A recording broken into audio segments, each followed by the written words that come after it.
Hello everyone. তো এই যে আজকে আমার বার্থডে ছিল আর কি, 2-3 দিন আগেই চলে গেছে। তো বার্থডে সকালে এই যে ব্রেকফাস্টে লুচি, ছোলার ডাল আর জিলিপি দিয়ে করলাম। বার্থডেতে বেসিক্যালি আমি আমার মায়ের হাতের রান্নাটাই বেশি প্রেফার করি, বিশেষ করে বাড়িতে বানানো। কারণ আমি বাইরে সেলিব্রেট করা, বাইরের রেস্টুরেন্টে খেতে যাওয়া বার্থডেতে এগুলো আমি একদমই ভালোবাসি না। বাড়িতে সকলের সঙ্গে যা কিছু রান্নাবান্না হোক না কেন, সকলের সঙ্গে একটু মানে একসাথে বসে খাওয়া দাওয়া করবো, এটাই আমি বেশি প্রেফার করি। তোমরা কে কেমনভাবে তোমাদের বার্থডেটা সেলিব্রেট করতে পছন্দ করো কমেন্ট বক্সে অবশ্যই জানিও।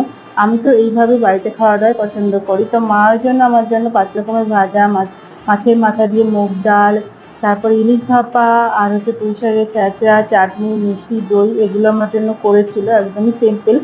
তো বেশ সকলের সঙ্গে বসে এরকমভাবে খাওয়া দাওয়া করতে, গল্প করতে করতে আমার বার্থডের খাওয়া দাওয়া কমপ্লিট করেছিলাম। তো কেমন লাগলো ভিডিওটা জানিও।